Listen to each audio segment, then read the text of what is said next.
Hai, Assalamualaikum. Selamat datang di Nawasena Channel. Hari ini saya akan melanjutkan membacakan novel yang berjudul Terpaksa Menikahi Bad Boy, bab 65. Jangan lupa di like, komen, dan subscribe ya. Selamat menikmati. Mendengar Shenum sakit, Dharma dan Yayu datang berkunjung ke apartemen dan membawakan makanan-makanan yang disukai Shenum. Tapi itu tak berhasil. Baik Yayu atau Dharma belum pernah menghadapi fase morning sickness seperti yang dialami oleh Shenum saat ini sehingga mereka sangatlah panik. Lihat loh, muka kamu pucat banget kayak mayat hidup Shenum. Kamu harus makan, walau sedikit. Bujuk Yayu dengan sepiring makanan di tangan. Shenum segera membenamkan wajahnya di antara bantal-bantal dan sungguh tak suka dengan bau makanan yang Yayu bawa. Dia sudah mengalami itu seminggu lebih. Shenum, panggil Dharma terlihat tak kalah cemas. Jangan paksa aku, Pak, Bu, ucap Shenum samar karena dia masih menyembunyikan wajahnya. Yayu dan Dharma saling bertatapan dan tak tahu harus bagaimana. Kemudian mereka menatap pada Zahran dengan kompak. Zahran juga kelihatan stres dan tak tahu lagi harus bagaimana. Zahran bisa menghadapi musuh, Zahran bisa menghajar mereka dengan gagah berani, tapi menghadapi istrinya yang sedang ngidam parah, dia lemah dan tak berdaya. Beberapa hari lalu saya panggil dokter ke sini.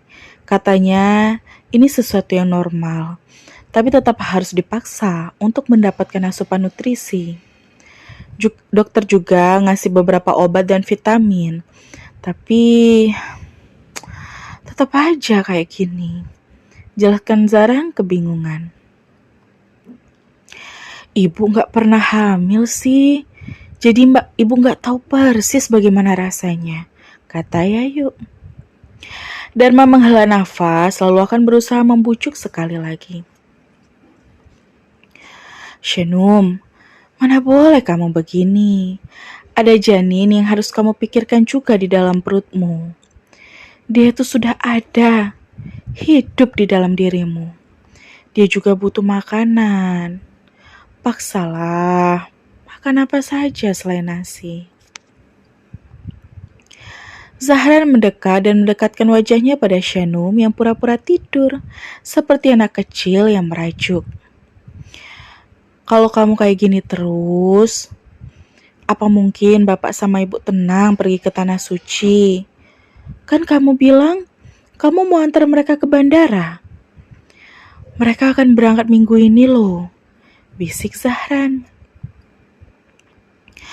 Shenum membuka mata perlahan. Ya udah, aku mau makan, kata Shenum dengan terpaksa. Alhamdulillah, sambut Yayu dan Dharma bebarengan. Zahran juga senang tak terkira mendengar ucapan Shenum. Kamu mau makan apa? Makanan yang dibawakan ibu? Tanya Zahran begitu antusias. Aku mau roti, kata Shenum. Oke, abang bawain dulu ya. Pakai apa? Selai, hazelnut, atau keju? Aku mau roti buaya. Zahran terdiam sejenak. Roti buaya? Roti bentuk buaya yang biasa dijadikan salah satu hantaran hajatan, pikir Zahran. Roti buaya? Ya ampun, Shenum. Kayak orang sunat sama kawinan aja pakai minta roti buaya. Tegur Yayu tertawa geli. Shh. Tapi Dharma segera menegur dan melotot pada istrinya. Iya, bapak akan belikan roti buaya ya. Kamu tunggu aja. Kamu mau yang besar atau yang kecil? tambah Dharma, dan dia begitu sigap, tak kalah sigap dari Zahran. Biar saya aja, Pak. Biasanya ada di toko-toko kue tradisional kan? Kata Zahran. Iya, di toko kue sebelum gang rumah Bapak juga biasanya ada. Biasanya ada yang udah jadi dan gak perlu pesan dulu, kata Dharma. Ya udah, saya kesana sekarang, kata Zahran sigap lalu mencari jaketnya karena dia akan naik motor agar lebih cepat. Ya udah, beli yang ukuran sedang aja. Kalau nggak dimakan kan, sayang nantinya jadi mubazir, sarankan Dharma. Oke Pak, saya tinggal dulu ya. Tolong bujuk Shanum buat minum obatnya, pinta Zahran. Iya, hati-hati di jalan. Gak usah ngebut-ngebut. Baik, Pak. Zahran tak berpikir panjang lagi. Dia langsung pergi meluncur mencari keinginan Shanum. Beberapa hari yang lalu, Shanum juga minta dibelikan singkong rebus dan itu membuat Zahran kelimpungan. Walau akhirnya dia dapat di pasar tradisional. Keinginan orang ngidam itu memang kadang aneh dan random. Untuk pertama kalinya, Shanum mengalami ini. Dia juga tak tahu kenapa dia menjadi begitu manja dan kolokan. Tapi sungguh, moodnya menjadi sangat labil sekarang. Untung suamimu siap siaga, Shanum, kata Yayu lalu memijat-mijat punggung Shanum. Alhamdulillah, suamimu benar-benar sayang sama kamu, tambah Dharma. Ya ampun, punggungmu cuma tinggal tulang dibalut kulit loh. Ayolah Shanum, jangan siksa dirimu seperti ini, kata Yayu. Aku gak tahu, Bu. Aku juga gak mau kayak gini. Tapi beneran, aku gak tahan kalau lihat makanan di atas piring, ungkap Shanum. Ya udah, gak apa-apa. Mungkin ini memang salah satu gejala kehamilan. Tapi kamu juga harus punya motivasi buat pulih kembali. Pikirkan dirimu sendiri dan calon anakmu. Nasihati Dharma pelan-pelan. Gak tahu, Pak. Gak tahu sampai kapan ini akan berlangsung. Rasanya aku gak punya gairah hidup lagi. Keluh Shanum. Hus, kamu gak boleh bicara begitu. Minumlah obat yang dikasih dokter. Kamu pasti segera pulih. Bu, tolong siapkan obatnya, pinta Dharma pada Yayu. Baiklah. Yayu menyiapkan beberapa pil dan tablet yang harus Shanum minum beserta dengan segelas air putih yang selalu tersedia di atas nakas. Shanum, Bapak kan mau berangkat. Mana bisa Bapak tenang kalau ninggalin kamu dalam keadaan begini, kata Dharma. Gak apa-apa, Pak. Jangan cemasin aku lah, kata Shanum. Tapi sikap dan keadaan kamu ini membuat Bapak enggak bisa tenang, kecuali kalau kamu punya kemauan buat sembuh. Iya, aku mau sembuh, kata Shanum agak terpaksa. Ya udah, minum obatnya. Istighfar, gak boleh banyak ngeluh dan kalah sama kondisi ini. Syukurilah, kehamilanmu ini adalah anugerah, rahmat, dan rezeki dari Yang Maha Kuasa. Dharma terus menasehati anaknya. Iya, Pak. Lama-kelamaan Shanum pun mulai termotivasi walau rada pusing dan mual terus saja mendera secara bertubi-tubi di setiap waktunya. Dan atas bujukan Dharma, akhirnya Shanum minum obat. Dia juga tak sabar menantikan Zahran membawakan pesanan randomnya. Itu cuma contoh, Mas. Kalau mau harus pesan dulu. Sehari kelar kok mas. Tinggal pilih aja mau ukuran yang mana. Ada yang 75 cm, ada yang 1 meter, plus sama 2 anaknya kecil-kecil. Kata pelayan toko kue yang Zahran datangi. Ternyata tidak ada roti buaya yang ready dan harus pesan dulu. Zahran pun kesal. Kira-kira jika ia menjajal toko lain, apakah akan ada roti yang sudah ready?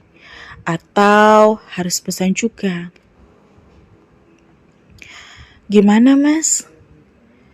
Kalau bikin sekarang terus saya tungguin bisa nggak? Tanya Zahran.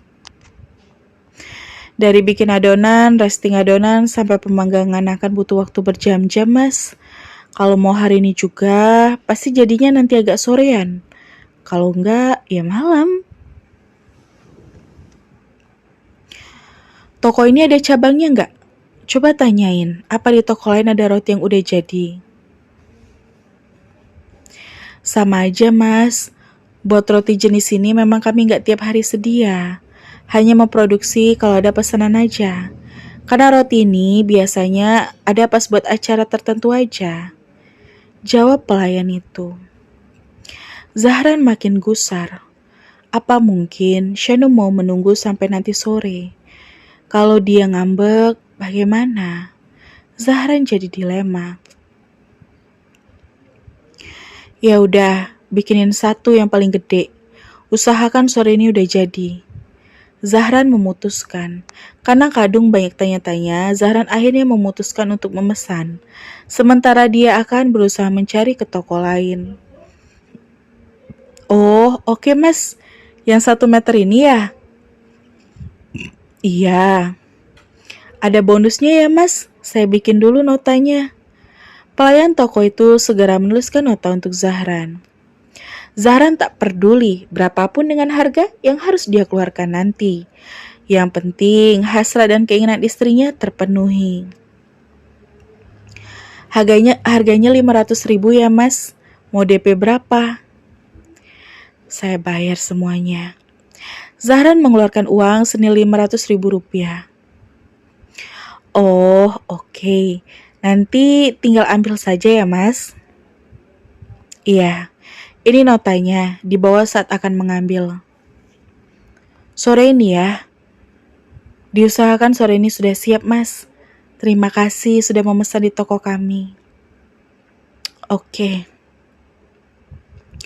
Zahran pergi dan bersiap untuk menjajal toko lain, berharap ada roti yang sudah tersedia agar dia bisa langsung membelinya dan mempersembahkan pada Shanum. Kok Bang Zah lama banget ya? Gumam Shanu menantikan roti buaya yang sudah ada di benaknya sejak tadi. Rasanya tak tahan ingin segera memakannya. Biasanya kalau roti buaya itu harus pesan dulu. Tapi mudah-mudahan suamimu dapat yang sudah jadi deh, kata Yayu.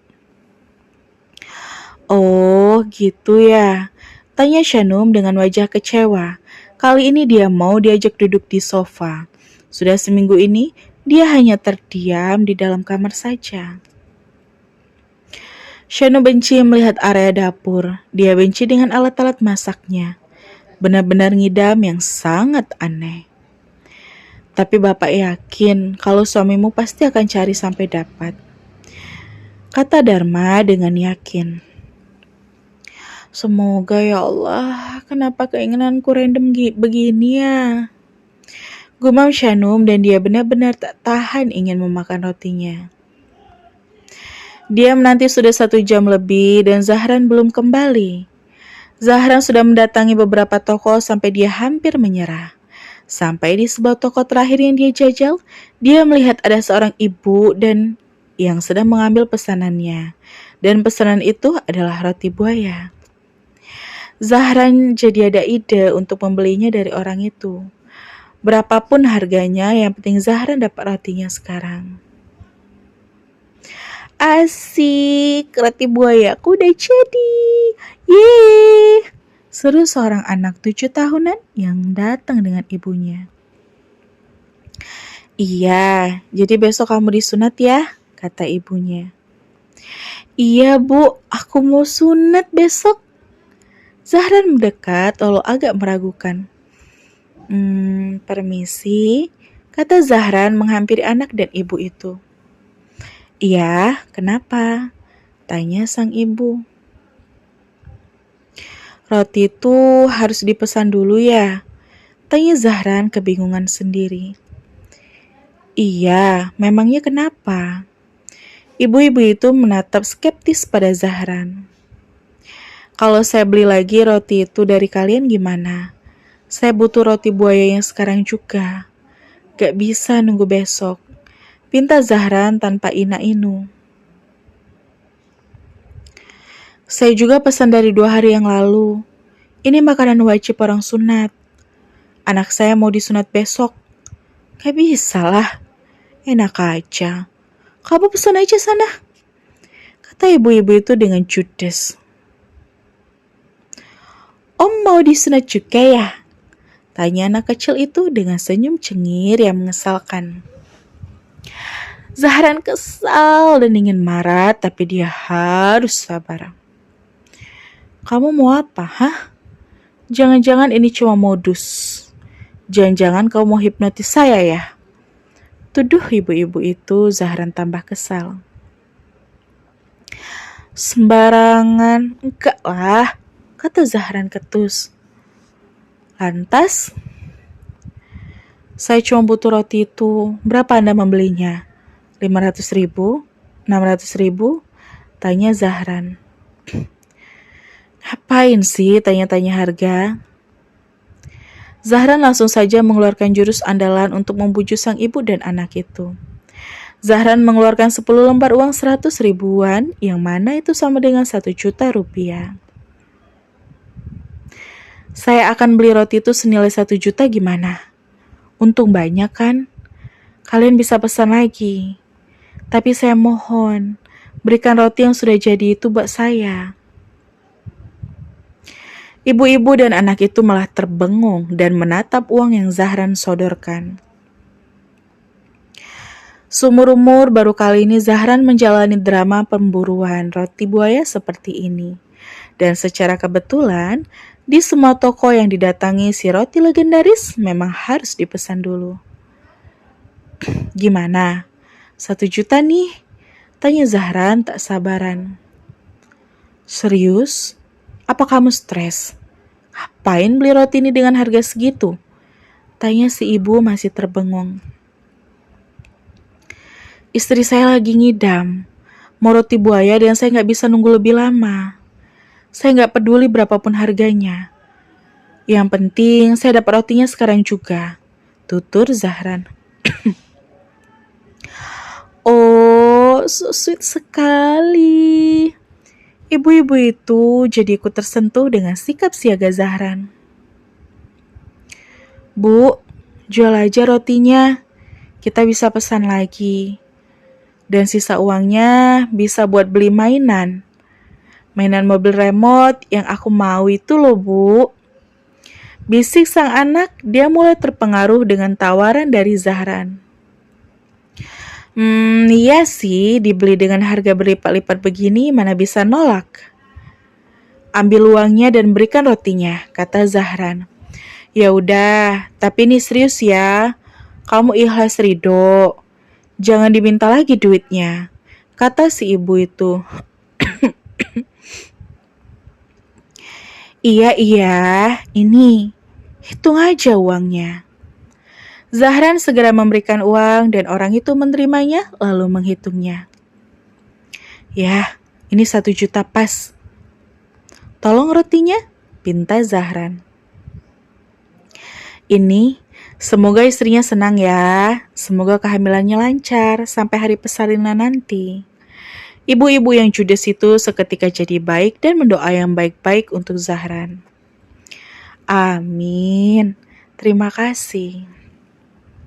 Setelah mendapatkan keinginannya, Zahran langsung pergi dan tak sabar ingin segera pulang ke apartemen untuk mempersembahkan roti besar itu pada sang istri.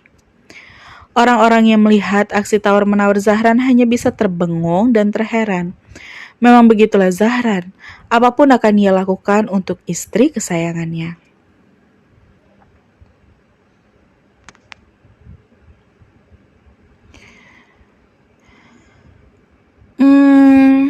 dan bersambung. Sampai ketemu di bab selanjutnya ya.